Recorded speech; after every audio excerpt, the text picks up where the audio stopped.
Live pictures of Abbey Road in London. This is as empty as you will ever see it at 11 a.m. That's the local time there in London on a Tuesday.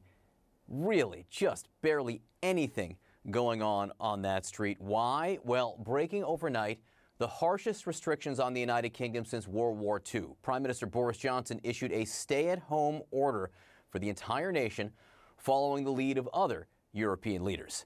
CNN's Nick Paton Walsh live in London with the latest.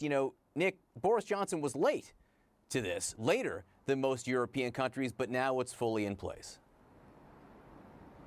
To some degree, but there is still criticism that this isn't as extensive a lockdown possibly as it could be. A prime-time address from the Prime Minister telling Britons what they thought was eventually going to happen, and this the first morning that they've woken up to restrictions on their movement, frankly, that nobody's seen since the Second World War. In fact, it's the vulnerable it's designed to protect who may have some kind of memory of seeing city like this. This is Piccadilly Circus. There should be cars packed here. It should be impossible to move just after 9 o'clock on a busy day. In fact, let me just move this way so you can see how utterly deserted it is. Shops that are not essential closed. People told to work from home unless essential. We see some traffic moving around here. It seems like some people are still making the journey to work. And confusion too. One sporting goods shop, it seems, declaring itself or thinking it should be exempt, and pictures circulating of construction workers moving to work on the tube. But this is quite extraordinary restrictions on daily life here. The suggestion the police may be allowed, in fact, to enforce this. That was referred to in the future tense in the statement put out by the Prime Minister. But in fact, today here,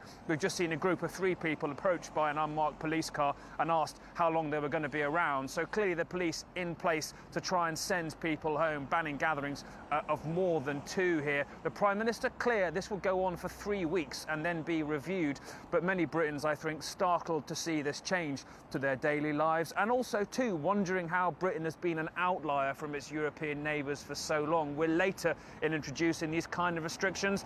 Some British scientists working with the government had suggested that maybe the more the disease spread in a controlled fashion, the more immunity the population might have for future outbreaks. But they've told the vulnerable, 1.5 million in fact, receiving letters to isolate themselves for possibly as long or longer than 12 weeks. This is extraordinary, though. The simple scene I'm standing in here, unimaginable, and Britain concerned, possibly, particularly the capital, which has been told it's 3 weeks ahead in terms of virus spread with the rest of the country, concerned we could start seeing our death rate here per day spiking fast. Back to you.